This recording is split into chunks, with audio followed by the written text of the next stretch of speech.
You get the promotion or the new job with a big raise, and for about a week, it feels like you've made it. Then 6 months later, somehow you're still living paycheck to paycheck. Wait, how does that even happen? Didn't the money just go up? That's the illusion we're breaking down today.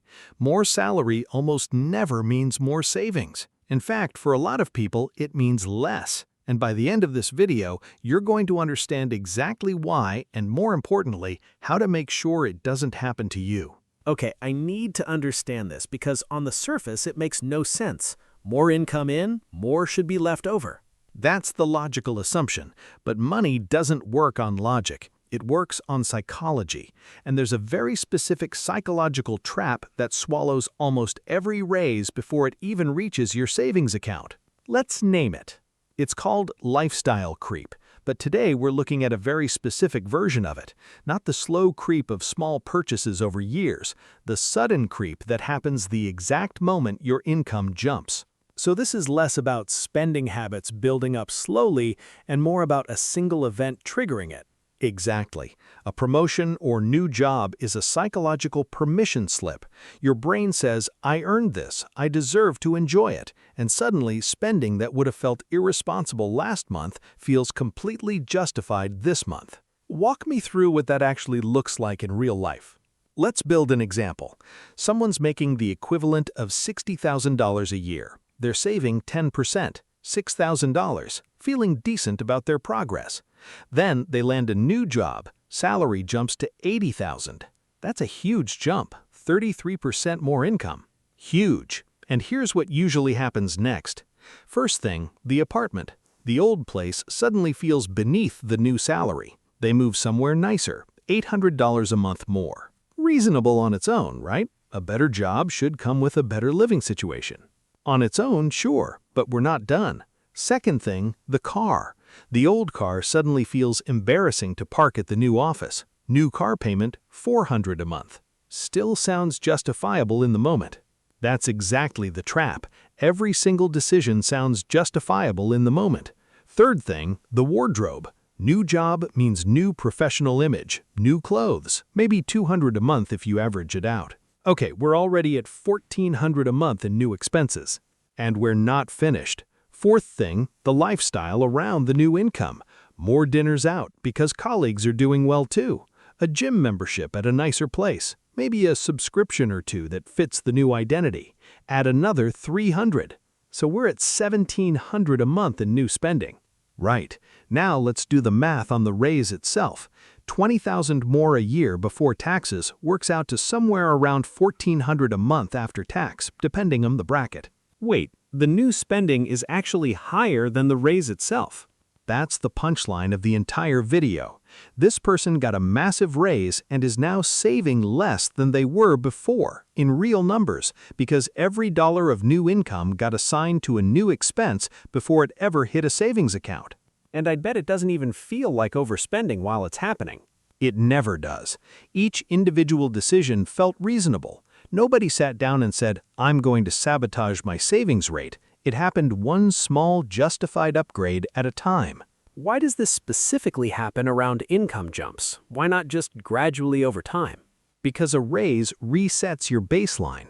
Psychologically, your brain adjusts to a new normal almost instantly.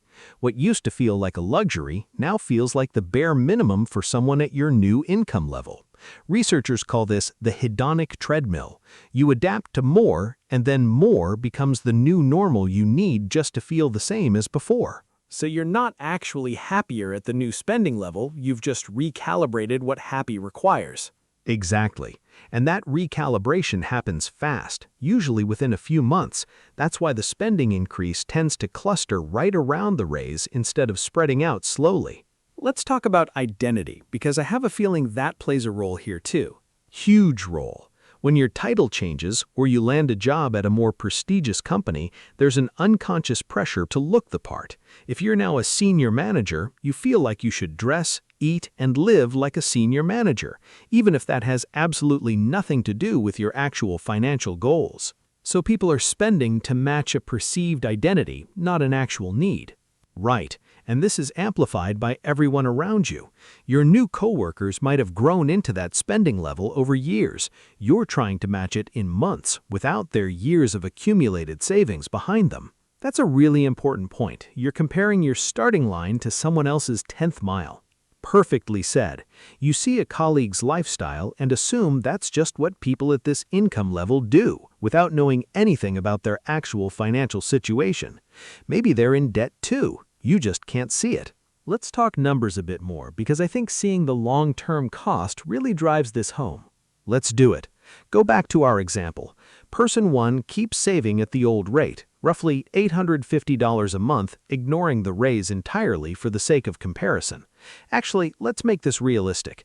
Say they save the entire $1,400 a month raise instead of spending it. So instead of upgrading the apartment, car, wardrobe, and lifestyle, they just kept their expenses flat and banked the difference. Exactly. $1,400 a month invested at an average return of 8% a year. After 10 years, that's not just $168,000 of contributions. With compounding, that grows to somewhere around $255,000. And the version where they let lifestyle creep eat it? Zero. Less than zero, actually, because in our example, they were saving less after the raise than before it.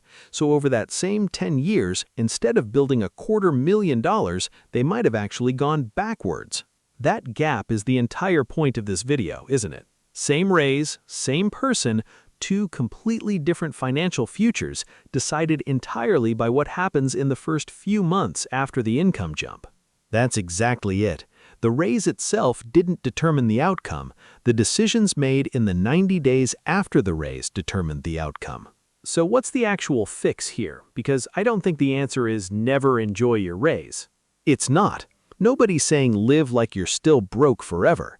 The fix is being intentional about the split instead of letting each new expense creep in one justified decision at a time. Let's go through the actual framework. First step, the moment you know a raise or new salary is coming, before it even hits your account, decide the split.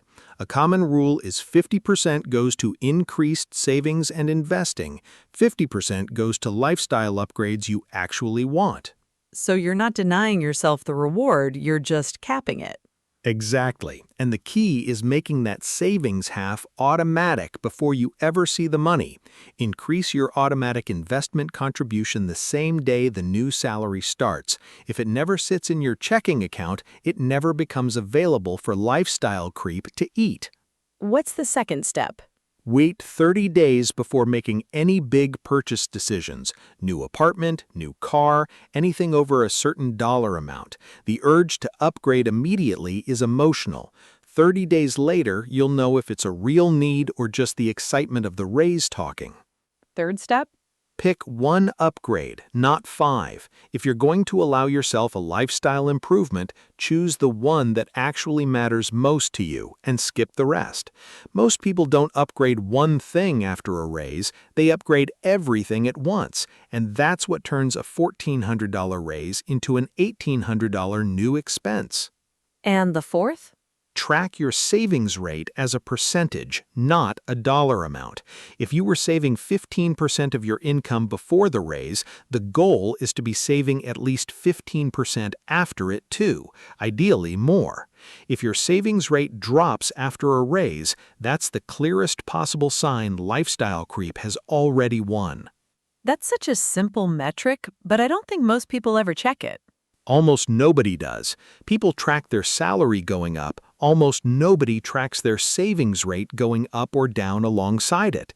That one number tells you everything about whether a raise actually improved your financial position or just inflated your expenses.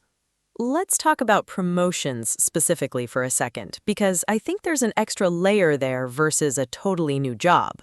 There is. With a new job, at least your expenses were probably already recalibrated to your old salary somewhere else.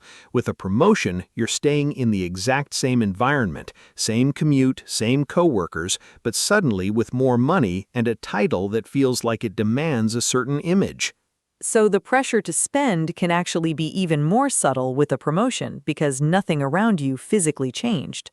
Exactly. And that's why promotions are often where lifestyle creep is sneakiest. There's no big visible life change to justify against, like a move to a new city. It's just slowly upgraded coffee, upgraded lunches, upgraded weekend plans, because now you can.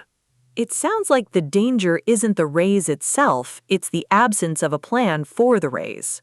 That's the whole video in one sentence. A raise with no plan becomes lifestyle creep. A raise with a plan becomes wealth. Same money, completely different outcome, decided entirely by whether you made the decision on purpose or let it happen by default. So if you've got a raise coming or you just got one, here's your homework. Decide your split before the money lands, automate the savings half immediately, wait 30 days on big purchases, and track your savings rate, not just your salary. Do that, and your next raise actually builds wealth instead of just buying you a nicer illusion of it. If this changed how you're thinking about your next raise, subscribe and we'll see you in the next one.